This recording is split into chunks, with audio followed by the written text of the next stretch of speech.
Hello viewers, this is Ifti from my channel life and me. হঠাৎ করে মনে হলো যে এই যে আমি বেশ কিছুদিন যাবৎ KaiOS অপারেটেড এই ফোনটা ইউজ করছি, এটাকে আমি কি একটা গোপন কারণে বা কি একটা বিশেষ কারণে যেন মানে আমার প্রাইমারি ফোন হিসেবে ইউজ করতে পারছি না।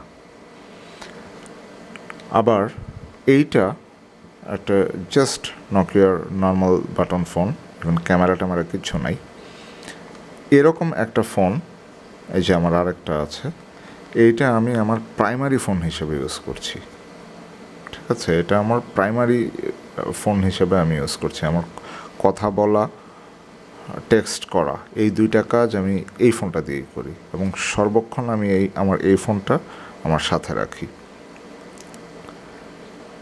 এখন তো ওই ফোনটা আর এই ফোনটা জাস্ট অলমোস্ট একই। তো এই দুইটা ফোনের একটু কম্পেয়ার করব যে কেন আমি এটা মানে প্রাইমারি ফোন হিসেবে ইউজ করতে পারছি না। যারা KaiOS অপারেটেড ফোন কিনতে চাচ্ছেন তারা এই ব্যাপারে হয়তো জানতে অনেক আগ্রহী যে এটার সার্বিকভাবে ব্যবহারের জন্য কীরকম। তো এটা নিয়ে এর আগেও আমার দুইটা ভিডিও আছে, বাট এটা আমি বেশ কিছুদিন ইউজ করার পরে একটা ইউজার রিভিউ দিচ্ছি, প্লাস কম্পেয়ার করছি আর কি।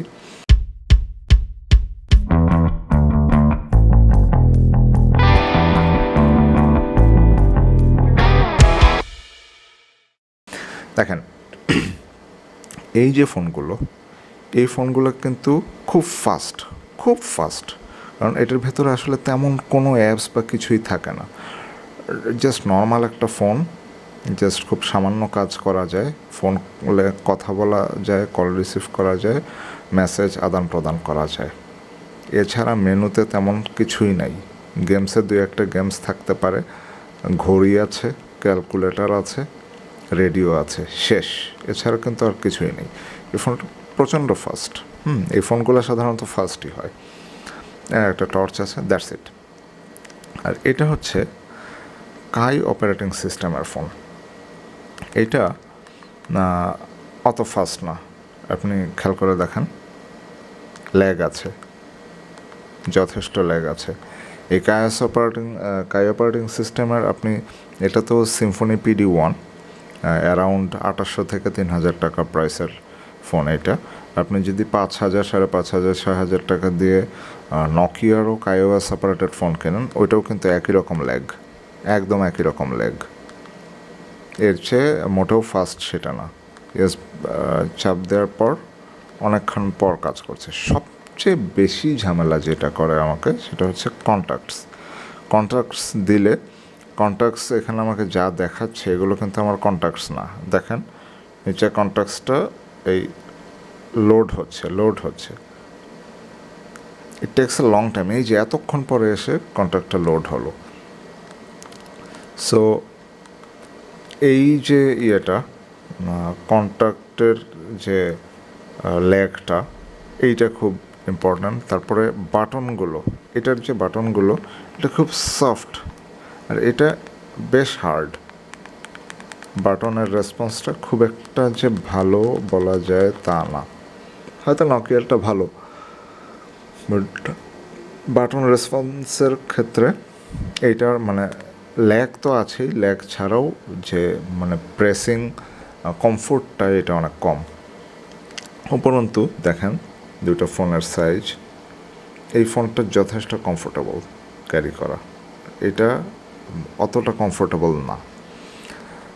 তৃতীয়ত, এটার যে ব্যাটারি ব্যাকআপ, যখন আমি সেলুলার ডাটায় চলি, মানে ডাটা কানেকশান অন করে রাখি আর হটস্পটে চালাই, মানে হটস্পট হিসেবে এটাকে রাউটার হিসেবে ব্যবহার করি, তখন ব্যাটারি চার্জ খুবই কম থাকে। অ্যারাউন্ড 3-4 ঘন্টার মধ্যে পুরো ব্যাটারি ড্রেন হয়ে যায়। বাট স্ট্যান্ড বাই মোডে নর্মালি কথা টলার জন্য রাখলে বা ইন্টারনেট ব্রাউজ টাউজ করলে একবারে কম থাকে না, 1-1.5 দিনের মতো চার্জ চায়। এটা প্রথম দিকে অনেক চার্জ যেত, প্রায় 2 দিনের উপরে যেত, বাট এখন আমি এই যে বিভিন্ন ট্যাপস বেশ কিছু ডাউনলোড করেছি, এটাতে করে মানে খুব একটা চার্জ এখন মানে 1-1.5 দিনের বেশি আমি পাই না। আর সেখানে যদি আমি ডাটা কানেকশন চালু করি, সাপোজ আমি কোনো একটা ট্রাভেল করছি 4-5 ঘন্টার, সেক্ষেত্রে আমি যদি ডাটা কানেকশন অন করে রাখি এবং মানে ইউজ করি, তাহলে এটা তাড়াতাড়ি ড্রেন হয়ে যায়। আর হটস্পট ইউজ করলে আরও তাড়াতাড়ি ড্রেন হয়, এটা একটা সমস্যা। তারপরে হচ্ছে যে আমরা যারা মানে অ্যান্ড্রয়েড ফোন ইউজ করি, অ্যান্ড্রয়েড ফোনের যে ন্যূনতম ক্যামেরা, এটা মিনিমাম 5 মেগাপিক্সেল হয়। মানে 5 মেগাপিক্সেল ছাড়া ক্যামেরা অ্যান্ড্রয়েড ফোন হয়তো 2-একটা মডেল থাকতে পারে, বাট ভেরি রেয়ার। বাট এটার হচ্ছে ভিজিএ ক্যামেরা। ভিজিএ ক্যামেরাতে সমস্যাটা কি আমি বলি, আপনি এই যে এটাতে হোয়াটসঅ্যাপ ইউজ করি আমি, তো হোয়াটসঅ্যাপে আমাকে মাঝে মধ্যে বিভিন্ন ডকুমেন্ট ওকে পাঠাতে হয়। তো ভিজিএ হলে ডকুমেন্টের মানে অক্ষরগুলো খুব স্পষ্ট বোঝা যায় না, কোয়ালিটিটা যথেষ্ট ভালো থাকে না, পর্যাপ্ত ভালো থাকে না আর কি। এটা একটা লিমিটেশন। এই কারণে আপনি এই ক্যামেরাটা মানে কার্যকরভাবে ইউজ করতে পারবেন না। কার্যকরভাবে ইউজ করতে না পারলে তো এই ক্যামেরাটা থাকা আর না থাকা একই কথা। এটা যদি সামনে হতো বা ভিডিও কলিংয়ের যদি একটা সুবিধা থাকতো, তাহলে না হলে বুঝতাম যে এটা ঘোলা দেখা যাচ্ছে, বাট তাও তো চেহারাটা দেখা যাচ্ছে। But this not that. এটা মানে পেছনের দিকের মানে মেইন ক্যামেরা, যেটা মেইন ক্যামেরাটা মিনিমাম 2 মেগাপিক্সেল অবশ্যই হওয়া উচিত ছিল। সো এই সব কারণে আমি সবচেয়ে বড় হচ্ছে 3টা প্রবলেম। প্রবলেম নাম্বার 1 হচ্ছে এটা যথেষ্ট ল্যাগ আছে। এই যে বাটন চাপলাম কিন্তু কাজ করলো না, একটু জোরে চাপলাম তখন কাজ করলো। পর্যাপ্ত ল্যাগ আছে, বাটনটা কমফোর্টেবল না, ফোন বুকটা খুবই, কারণ আমি যখন কাউকে ফোন করতে যাবো, মানে এটা কি, এটা হচ্ছে মোবাইল ফোন। মোবাইল ফোন দিয়ে কী করে? মোবাইল ফোন দিয়ে কথা বলে। মোবাইল ফোন দিয়ে কথা কিভাবে বলে? ফোন বুক থেকে নাম্বার বের করে তারপরে মোবাইল ফোনের মাধ্যমে কথা বলে। তো ফোন বুক থেকে নাম্বার বের করতে গেলে যদি আমার অ্যারাউন্ড 10-12 সেকেন্ড ওয়েট করতে হয়,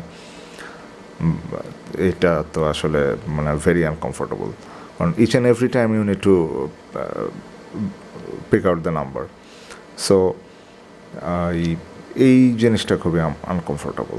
এই সব জিনিস বিচার বিবেচনায় ফোনটাকে মানে প্রাইমারি ফোন হিসাবে অবশ্যই ইউজ করা যায়। It's a phone, it's a complete phone, use করা যায়।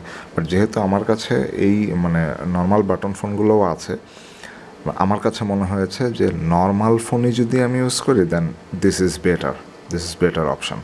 এই কারণে আমি এটাকেই এখনও প্রাইমারি ফোন হিসেবে ইউজ করছি। আমার কাছে যদি না থাকতো তাহলে হয়তো আমি ঠেলে এটা দিয়েই চালাতাম। বাট এই ভিডিওটা করার উদ্দেশ্য একটাই, যারা KaiOS অপারেটেড ফোন কিনতে চাচ্ছেন, আমার এর আগের ভিডিওতেও বলেছি যে এটা হচ্ছে এক্সপেরিয়েন্স করতে পারেন, সেকেন্ডারি ফোন হিসেবে ইউজ করতে পারেন, বাট নট প্রাইমারি। আপনার একটা সিম আছে, সেটা আপনি চালু রাখতে চান, ঠিক আছে, একটু তাহলে KaiOSটা ইউজ করে দেখি, একটু এক্সপেরিয়েন্স নিলেন। বা আপনার কিছু অপশান ওপেন থাকলো যে হোয়াটসঅ্যাপটা চালানো যায়, ইউটিউব ইউজ করা যায়। আপনার প্রাইমারি একটা ফোন আছে, এর পাশাপাশি আপনি একটা অপশান ওপেন রাখতে চাচ্ছেন, বাসায় ওয়াইফাই আছে, বাট এরপরেও একটা রাউটার, পকেট রাউটার হিসেবে ইউজ করার জন্য আরেকটা ডিভাইস যদি থাকে তো খারাপ কি, ইত্যাদি ইত্যাদি বিবেচনা করে যদি আপনি KaiOSের এই ফোনটা কিনেন, সেক্ষেত্রে ইট ইজ বেটার। আদারওয়াইজ মানে একদম মানে প্রাইমারি ফোন হিসেবে ইউজ করার জন্য, রোবাস্ট ইউজের জন্য এটা কিন্তু প্রচণ্ড শক্তপোক্ত। বাট রোবাস্ট ইউজ বলতে আমি শক্তপোক্ত ইউজ না, রোবাস্ট ইউজ বলতে আমি খুব তাড়াহুড়ো ইউজের কথা বলছি। ফোনটা বের করে ধাম করে ফোন বুক থেকে একটা কল বের করে ধাম করে কথা বলে আবার কেটে দিলাম। এই জিনিসটার জন্য এই যে specially Nokia is again the best. একদম নর্মাল বাটন ফোনগুলো এই কাজের জন্য খুব বেস্ট। ইভেন এটাতে যে পরিমাণ ল্যাগ আছে, আমাদের দেশীয় অনেক মোবাইল নির্মাতা প্রতিষ্ঠান আছে, তাদের ফোনেও কিন্তু মাঝে মধ্যেই দেখা যায় এরকম ল্যাগ আছে। তো বাটন ফোন কিনতে গেলে আমি যে বাটন ফোনই ইউজ করব, সেখানেও যদি আমার ল্যাগ থাকে, এইটা আসলে মেনে নেওয়াটা একটু কষ্টকর। বাটন ফোন থাকবে রকেট স্পিড, তাহলে বাটন ফোনের সবচেয়ে বেশি উপযোগিতাটা বের হয়ে আসে বা সবচেয়ে বেশি ইউটিলাইজেশনটা হয়। সো জাস্ট কিছু কথা বলার জন্যই আজকে এই দুইটা ফোনের একটু মানে হঠাৎ করে মনে হলো যে এটার বেশ কয়েকদিন তো ইউজ করলাম, আবার একটু কম্পেয়ার একটা রিভিউ দেই যে একদম আসলে কম্পেয়ার করলে কী দাঁড়ায় বিষয়টা। ব্যাটারি ব্যাকআপ একটা বড় ব্যাপার, কারণ এটাতে আপনি ব্যাটারি ব্যাকআপ পাচ্ছেন 3 দিন 4 দিন। এইটা একটা স্মার্ট বাটন ফোন হওয়ার কারণে আপনি এতদিন ব্যাকআপ পাচ্ছেন না। সে স্মার্টফোনের মতো ব্যাটারি খাচ্ছে, কিন্তু মানে অ্যান্ড্রয়েড ফোনের মতো ব্যাটারি খাচ্ছে, বাট অ্যান্ড্রয়েড ফোনের মতো পারফরমেন্সটা আবার আপনাকে দিচ্ছে না, প্রবলেম। তারপরে দ্বিতীয় কথা হচ্ছে যে ল্যাগ, এটাতে কোনো ল্যাগ নেই, এটাতে ল্যাগ আছে। তো ল্যাগটা কিন্তু আমাদের এই যে দৈনন্দিন আধুনিক জীবনে, আমাদের মডার্ন সিটি লাইফে ল্যাগ ইজ এ মানে হ্যাসেল অ্যাকচুয়ালি। কারণ এমন কিছু মুহূর্ত আসে যখন 1 মাইক্রোসেকেন্ডও খুবই প্রয়োজনীয়, ওই সময়ে এক্স্যাক্টলি ওই সময়ে মানে দ্রুত কলটা যদি না করতে পারি তাহলে আসলে হয় না। সো এইসব বিচার বিবেচনায় আমি আবারও এটা নিয়ে একটু কথা বলার জন্য আসছিলাম। সো সবাইকে ধন্যবাদ, ভালো থাকবেন। ভিডিওটা ভালো লাগলে শেয়ার করবেন আর লাইক দিতে ভুলবেন না। ধন্যবাদ সবাইকে।